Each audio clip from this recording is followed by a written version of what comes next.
guys, and you're welcome back to my channel. My name is Femi Julo, and if you're here for the first time, please hit that subscribe button and be part of the family. And that is the only thing you can do to support this growing channel. I welcome you back, and to my other lovely and amazing subscribers, I greet you all and I love you guys. You are just simply the best. So today, I don't want you to feel overflogging this particular trending matter. It's something that I find quite important to talk about, because I do not want this to be another hashtag soon forgotten, because this is something staring every one of us in our faces. And this will just be an update on the Sylvester Oromoni's case. This has been trending for a while, but my fear is, when events like this happens, especially in Nigeria, give it max of a week or two, comes something new, then people are quite quick to forget what happened, and the matter dies down. It dies a natural death, and everything is swept under the carpet. I've watched series of videos online. I've listened to even the most ridiculous comments from so-called adults about sensitive issues like this, and I kind of wonder whether some people are humans. It's something that beats my imagination. I've heard all kind of stories, but before I even go into what I want to talk about, let me just give an update about what has been happening since this story came up. I heard the police have put those kids involved in the death of Sylvester Oromoni, that they are in police custody, so that is a good one. We're happy because we're hearing rumors that one or two have been flown out. We hope that is good. That is a good development. And also, the school has been closed by the Lagos State government indefinitely. And for those of you that might not be aware of what this story, I'm talking to my international audience now. Please check my last video. There was an initial video about the story of Sylvester, a 12-year-old boy who lost his life due to bullying in school. And this topic cannot be overflogged. And that is why I'm having an update concerning the story. So police are investigating their matters, and I hope they do a diligent job and keep the public abreast of what is happening, and that the soul of this little boy finds justice. I know his soul is crying for justice, and I hope the family finds justice. It's unfortunate we cannot do much, because this little lad is gone. A young, bright future cut short just like that. And the other update is that the lawmakers, I was listening to China's news, and it has gotten to the attention of the lawmakers, and I'm quite happy about that. So it has gotten a national awareness, and they've put a no-fly zone order on the kids involved, so that's a good one. Another good thing is the senior advocate lawyer, Mr. Femi Falana, is in charge of the case. He's handling the case on behalf of the family, so I am quite happy to hear that. So before I go on, there was also a zone meeting that happened among the school management of Dowen College and the parents. So let's have a listen. My name is Samuel. I was a guidance counselor for. I hope you can hear me. I was a guidance counselor for many years, and I want to say right away that I worked at Darwin College for several years. One of the problems we have with most of the boarding houses today is that the structures are not built they're not purpose built for boarding houses. I might be referring to Darwin College. Now, a situation where you have several stories, several floors, and no floor has a house parent monitoring the students. By the time you hear a sound and you go upstairs, the seniors have changed the story. That's exactly what happened at Darwin College. From the first day, they moved the students out of hired buildings into the permanent hostel. It was a time bomb waiting. Eventually, I resigned and left them. I went to A-Hall from Darwin College because of that situation. The children are not well monitored. I shouldn't say too much about the place I work. I'm sorry to say, why are you saying it now when a child has died? Secondly, why did you not say things? Why are you saying it now? My child was bullied, almost died in Darwin College. Why did you not speak up now? Why did you not speak up then? And child has died now. And now you are talking, you studied this thing for 9 years, then you left this school. And I resigned because of My that. son is a victim. They did exactly what Now, they did to the my second boy. problem, To madam. my boy. They put off the light. They beat him. They were dancing around. They carried a box on his head. I'm so sorry. Good evening. Good evening. The second problem, ma'am. Please, The please, second issue. please. Mr. Moy, keep quiet. The second issue, ma'am. No, please hold on. We need. Please accept our condolence, ma'am. All this is. Sorry. Please accept our. I think that's the second issue, madam. That was just a short extract of the Zoom meeting by Darwin College and the parents. And you could hear from the little clip we've watched. A man apparently was worked in the school before he resigned, left for some reasons. So, and he highlighted that the boarding house structure was not built to serve the purpose of a boarding house, meaning that there was supposed to be house parents in each floors of the boarding house, but apparently that wasn't the case. So if anything happens before the housemaster will get there, the story has changed, which is normal. And I think that kind of made me reflect on what some of my friends who have had this experience in their secondary school days, and none of them have told me anything good. There has never been any good news. It's all been one bullying story or the other. It's not been palatable. And why am I feeling this way? Because someone close to me, and that happens to be my wife, this recent week actually went through some moments. She gave me permission to talk about it. She went to a boarding school, so you should understand where I'm coming from. And I came back and I saw her countenance and I knew something wasn't right.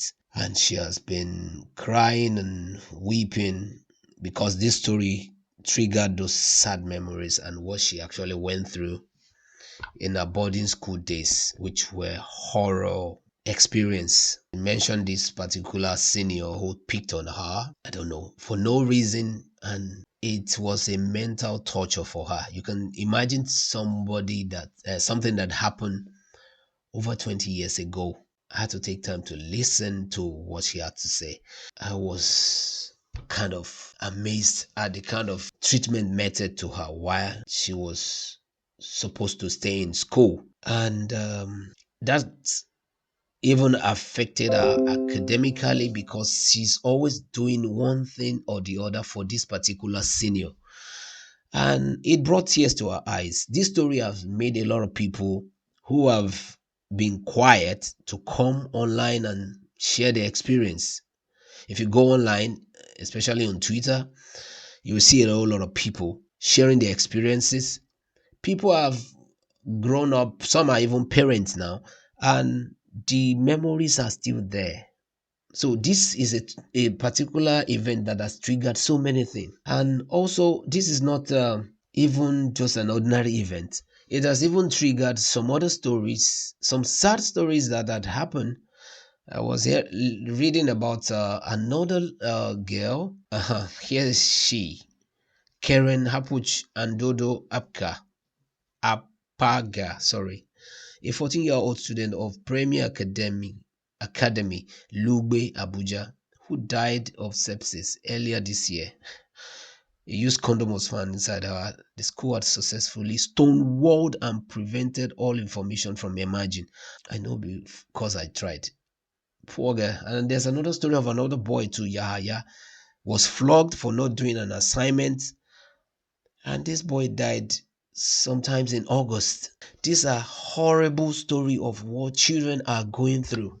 And we cannot sit back and just fold our arms like it's a normal thing. It is not normal. It is not a normal environment. You can't put a child in school and for the cops to be brought back to you. No parent, no right thinking parents will ever pray for that. And that is why I am so much grieved by these stories, these horror stories, and there has to be a stop. So we can't say we've talked about it and that is it. That cannot be it. I will use my platform to advocate for a sane and a better education system, especially in Nigeria, because things are not going on right.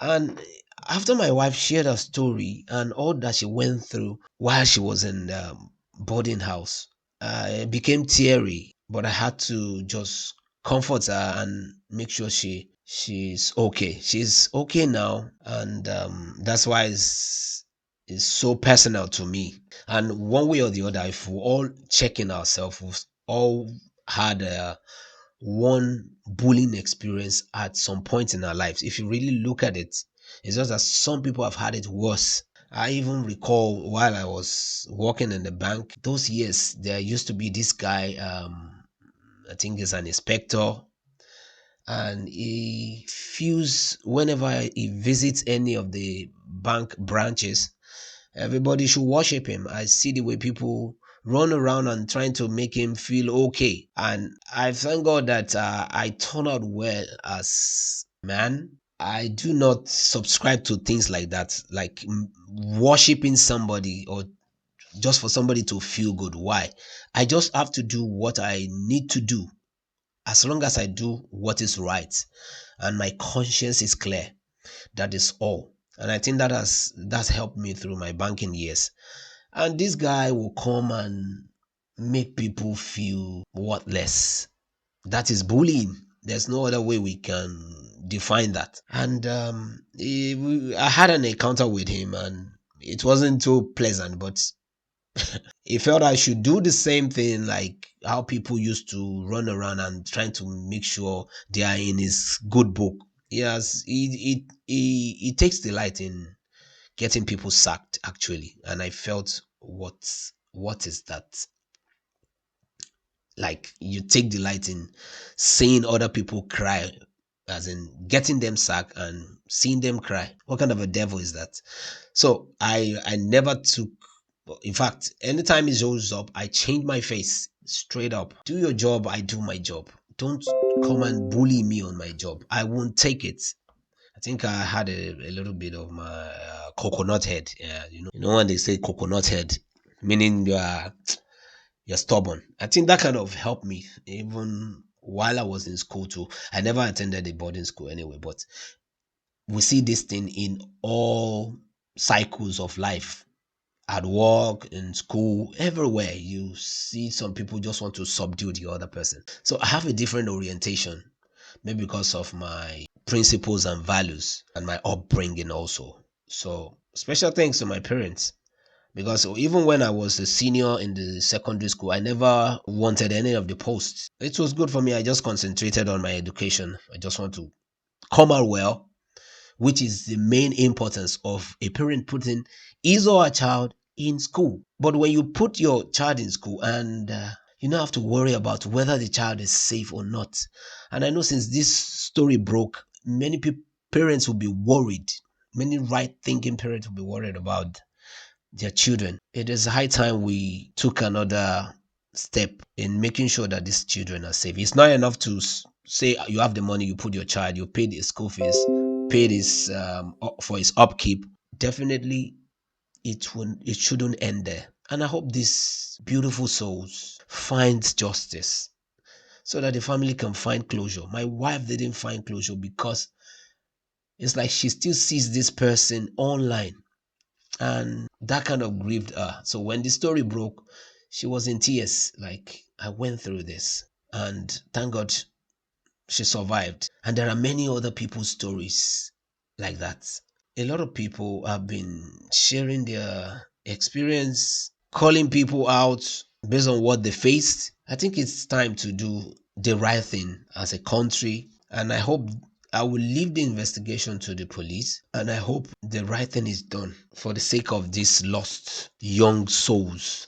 And my condolences to their respective families. And may the good Lord give them the fortitude to bear these losses, because it's one too many. How about those that we do not even come to social media or to the main media? There are lots of stories like that. Parents losing their kids. And another thing that I want to talk about is about these other narratives. When something sensitive like this happens, some individuals, I will not dignify them by mentioning their names on my platform. Some so-called individuals, they even have verified accounts, comes online, they kind of water down the story by putting up another narrative. And I kind of, what? These are people that actually need psychological evaluation. To be honest, not everybody is okay. Not every adult out there are okay. A lot of people need mental checkup. I've heard all kinds, and this particular one kind of make me cringe. Whether some people still have any human feelings in them again. I was hearing things like, the boy was not bullied. I said, what? I watched the video of this boy on his deathbed narrating he was in pain. This young lad was in pain. It's horrible to watch. And somebody come out just to twist the story. The school have tried so much. They first came up with lies that he was playing football, and that didn't sell. And I don't know. It's quite insane. This is something that's started way, way back. And it's a cycle. A junior being bullied, wait, if he survives, he becomes a senior, he wants to take his own toll on his own junior. Then when they leave school, this kind of behavioral pattern follows them into their adulthood. And they don't even know, some don't even know they have problem, that they need to seek counseling because of this kind of behavior. When they get into a high rank position, even in politics, this is the kind of behavior they display, and they don't see anything wrong with it. They see other people as being their subjects. For crying out loud, it's a chain of madness out there, especially in Nigeria. I can talk about Nigeria because I've seen it all. That is why I am so passionate about talking about this. We need to nick it in the bud when the students are still in school. And there are always three parties to a bullying. There's the bully, then there's the one being bullied, then there are bystanders, or you can call them witness. And another thing I want to point out is most of these private boarding schools whereby parents pay exorbitant money. I've listened to many videos in the course of the week, and I've heard one child psychologist who is well experienced in this kind of matters discussing how a particular parent tried to even bully the school authority because they are high net worth people, high net worth, that is, they are influential, and they kind of compromise the whole system just because they want to protect their own children. So whatever their children do is being overlooked, because at the same time, whoever owns such school doesn't want to lose whatever comes from such a parent. I hope you're getting what I'm saying. So the whole process is compromised, and it is time the government sit up and be on top of this matter, because I don't know what kind of society we want to build. It's something that is worrisome, because I have kids, and I am hoping they turn out well, because nobody even have the manual of raising these kids. We all learn, we learn parenting while raising these kids. There's no hands-on, no particular manual that say, oh, this is how you should treat your a child, because every child differs.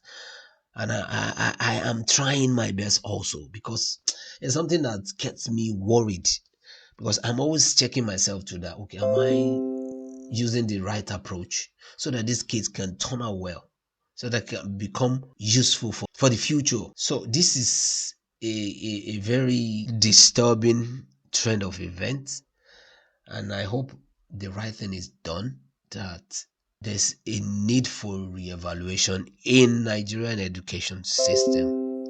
Children need to go to school and feel safe. Anti-bullying laws, if possible, to be enacted to keep children safe in school, outside school, even as parents too. We have some bullying traits and we don't know. Even I also try to check myself that I hope I'm not bullying this child. Am I acting right? Because whatever measure we use in dealing with these children kind of shape them into what they're going to become in future. So we need to watch out.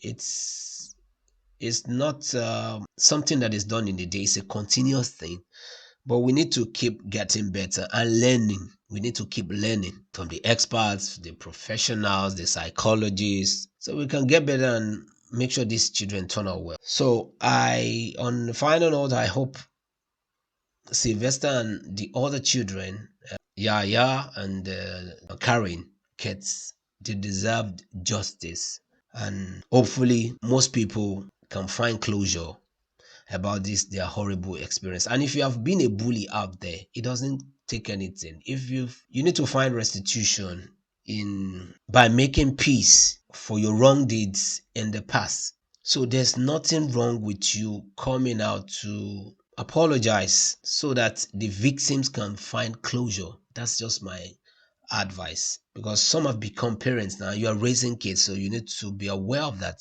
How do you want your children to turn out, or how do you want your own children to be treated? Do you want, the question you should ask if you're a bully out there is, do I want anyone to treat my child in the way I treated other people's children while you were in the boarding house? That's the question. So on that note, I want to draw the curtain. And if you have enjoyed the video, please hit the like button. And if you have one or two things you want to say that contradicts what I have said, please share in the comment section. And do not forget to share the video with others. And on that note, I want to say keep safe and be good. Till next time, I say bye for now.